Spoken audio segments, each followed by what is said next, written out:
The Body as Teacher is an education program developed by David Smulders, curator of education at Appel. In The Body as Teacher, we focus on the body and what we can learn, both about ourselves and our environment, by listening, feeling, and moving. In the first chapter of The Body as Teacher, we explore the intuitive body, sound and silence. For the second chapter, the Appel collaborates with artist Nina Glockner and the Kentale Signis Schools for Children with Language Development Disorder, TOS. A language development disorder is a neurocognitive development disorder. It means that language is processed in the brain in a different way. For example, a child with TOS has great difficulty speaking or understanding language. As a result, language and speech development proceed differently from peers. Hi Nina. Hello. Nice to see you. Together with our curator education, David Smulders, you've been working with the Kentale Signis Schools on the second chapter of the education program The Body as Teacher. In het Nederlands het lichaam als leraar. Before we talk about this more extensively, can you tell us something about your art practice and what it is focused on? Yes. I'm a performance artist. Well, actually, I started more or less defining myself as a performance artist within the fine arts some 15 years ago, where always the relationship between the body and the object in space were like my main focus. And this actually has developed the last years, more or less into artistic research, more including educational parts, working in other institutions such as psychiatric institutions where I did several residencies, and in city governmental structures to be involved in that for assignments, public art, and publishing. So bookmaking, publishing, and all of that is for me still a kind of performative practice, where in the end it's all about kind of power structures and power relationships. So how do things relate to each other, and how can we kind of reveal these relationships with each other within the arts, within performances or books, and also where can we shift this somehow? How can we shift it? Is it shiftable? Do you say shiftable? I don't know. And what does it mean for myself as a performer, for the things we see? So that's kind of, I think, more or less the forms I work with. Yeah. And how did you get involved with David, with the projects at the Appel? I think sometimes it's a bit of a secret, which even I don't know how exactly we got in touch, but I can say that especially during COVID, there was a lot of there was not so much performative work. So I started, for example, to work at with the fellowship at the Rietveld Academy, where I worked with students, but not as a teacher, but more as a collaborator. That's one project, and other projects where I was dealing with the relationship between language and body, and how actually we as human, how the language we use to describe our body also constitutes our own body feeling, let's say. So I published a book with this and a video series, which started up as a research, and that was, I think, the entrance where we got in touch with David and the Appel somehow. Yeah. Yeah. And what to you is the purpose and the intention of this project, The Body as Teacher? It's a good question, because I think dealing with other institutions, so we have the Appel as an art institution within a community here, really like in a situation, Then we have me as an artist with their own practice, and then you have the school, and all of us, I guess, have different interests in a certain way and different positions. So I think the purpose and intention also is very much subjective, but in that the collaboration we could find, I think, a really beautiful crossing point or something, or more a field where these interests came together. Yeah. And so for me, first of all, I think it's amazing to work with David or the Appel as a different approach to education. So especially education programs often become this sideline of an art institution, something that seems to be, we do it because it's kind of asked from society.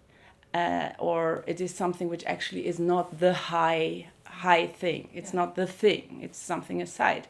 And how David and Appel, how this was built up, I think I felt immediately this is super interesting because it is something else. It is about community building. It is about really dealing with the circulation of knowledge rather than artists are invited to spread knowledge or to I'm sending knowledge. Yeah. And for me, this then I wouldn't have done it, I think. So, or I find it less interesting.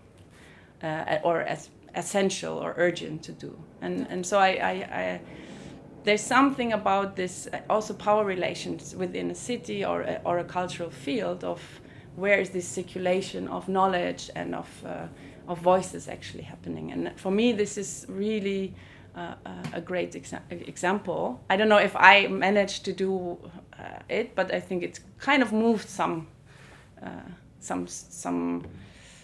fixed points with this project. Yeah, I definitely think so. Yeah. And how did you approach the working with the children? So what methods and artistic practices and activities did you do with them? Mm-hmm. I think it's good to say that this was actually my first project where I worked with kids, with children. I worked with a lot of different other kind of groups or situations. So that's already exciting. But then also this is a very special school. So the kids are having like a developmental language disorder, so TOS. So have struggled sometimes to play together. And to find actually to get out of their own individual limitations or wishes, as the communication in certain ways is blocked. However, it's different, but they also differ amongst each other.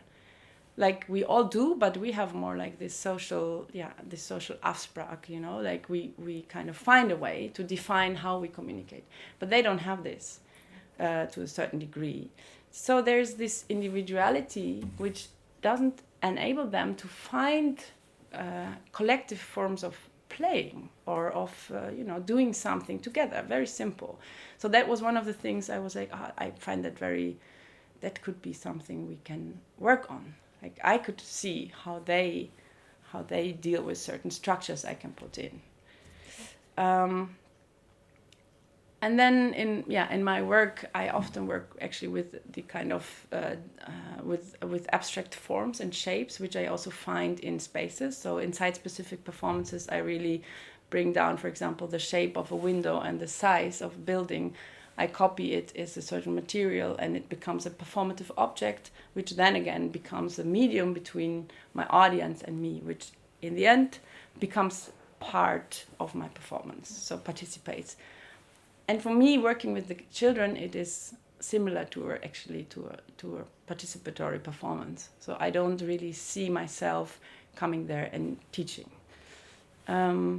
So I wanted to start with something very abstract in a way, like with geometrical forms, which is also something they have to learn, of course, in the whole school period. We all have to learn and deal with it as a kind of abstraction. So it is, in a way, it is also connected to this cognitive language part, which they have sometimes also issues with.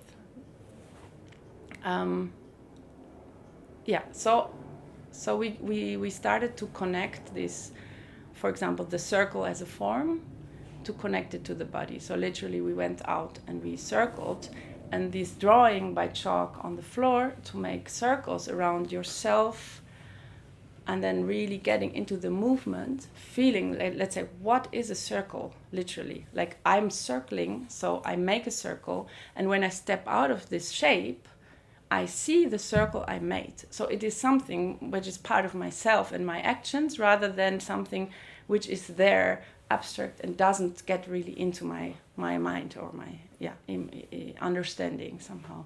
And then they had to also swap. So they went into each other's circle, and they also see that some have much bigger circles because they're also taller, and others have smaller ones.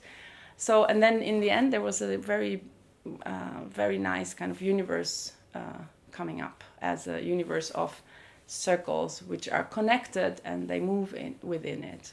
And still it is a bit like individual, but at the same time they connect each other by doing this action and also seeing this action mirrored in each other. Yeah. And I think that was the base. So we also did this a little bit with the triangles and with other shapes. So we had very colorful different shapes and big ones, and they could literally grab a form and a colored triangle and then see, okay, how does it feel to hold a triangle and to see others with these shapes. And then you see also the shapes you hold in your hands, you see the shapes in your surrounding. They are back. So they lose a bit of this hardcore abstraction because they're also just tools. They're some kind of part of our organic, like our world. And the world is not something which is outside us and we don't understand, but it is something we again kind of can relate to or toe-eigenen, like appropriate somehow. And I think that is a lot about the empowerment.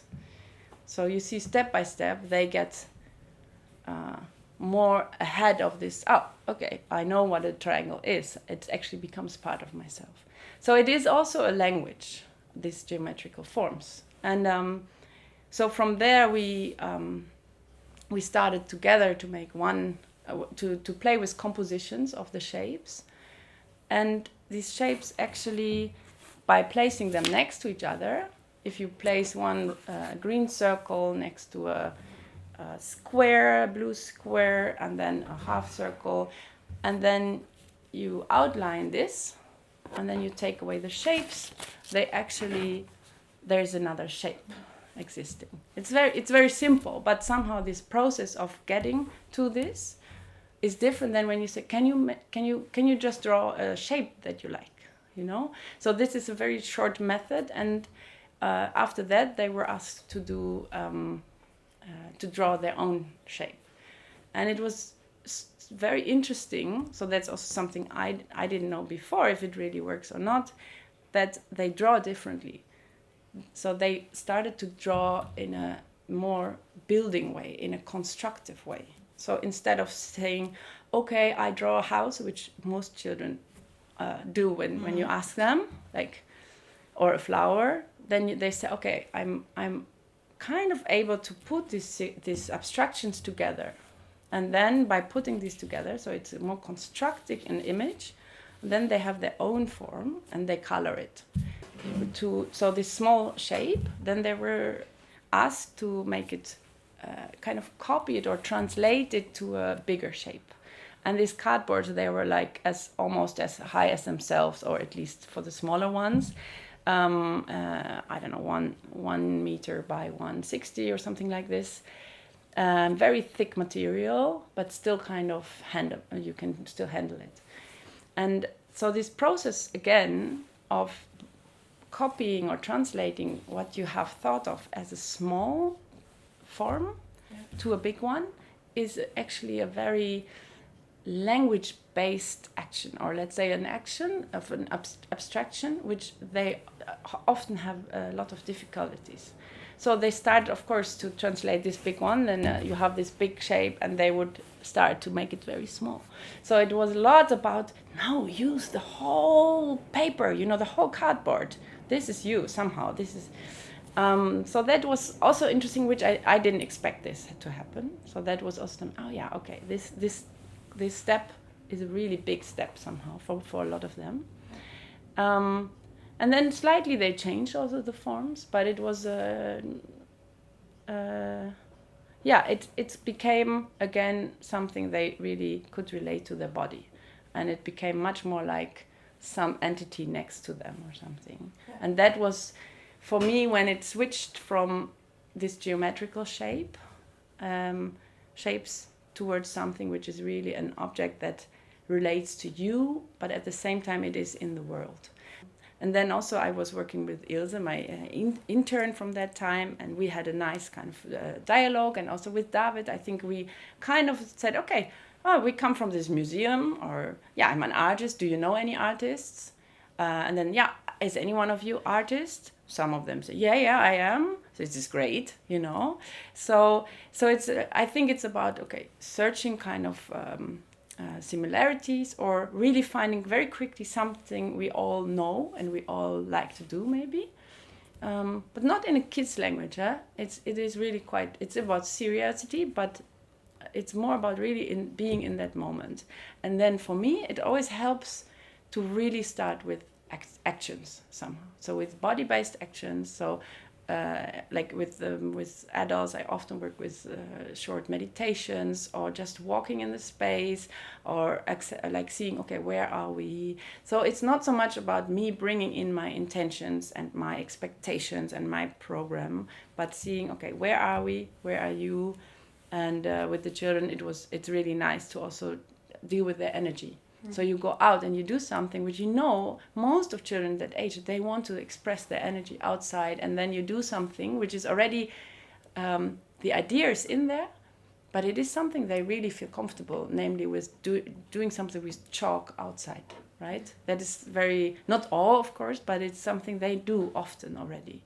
So I kind of connect to something which is there, which is in their reality. Yeah. But art is not about only gaining efficient results or something, you know, which of course they also need to survive in this world, etc., etc. But coming in as an artist, there is something of, no, I also really can deal with them on this moment and enriching something which is not always responsible, you know. Yeah. Responsible in the sense of what comes out of it, what do we learn in a direct measurement. So I think their art can play a very big role, actually. Yeah. Nice, amazing. And maybe the last question, we already briefly touched upon it, but what do you think is the broader role of art education programs within the art scene? And do you see certain things happening, or yeah, what's your perspective on it? Well, I think I'm also learning this by doing this, but by participating in these projects. And as I say, I started more with performance work, which is more or less has a clear audience and a clear performer role. But always there, I was also really researching of what does participation mean, actually, also within a space, so site-specifically how the participation actually happens during a performance within a space, and so on. So this question about participation of the audience, or of an audience, and the question of education is somehow, in my own work, growing together. And I see that also in the art, like there's more artists really using workshops as forms which are between work or education, so they really become something which is not defined, but it is an expression, and it is a kind of letting participants join without letting them in this role of an audience. So for me that is quite actually quite important in terms of community building, and also about in terms of dealing with situated knowledge, like how can we act within our really local community, which of course is traveling then. So this kind of, in the role of an art institution education program.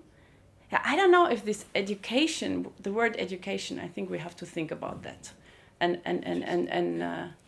rethink that, because that is very fixed in our heads as something of this power hierarchy of who is giving and who is receiving. And I think what's happening here now, for example, the body as teacher, it's not at all like this. It is about circulation in the ideal form. So, of course, I am leading the kids towards something. There are ideas which they don't have and they don't share. But at the same time, how can I, if I go in there, really also understand how they relate to language and how they can also deconstruct with their own different way of dealing with language, how they can help to deconstruct our limitations, like within society and also within the arts. Thank you so much for the interview as well. Thank you.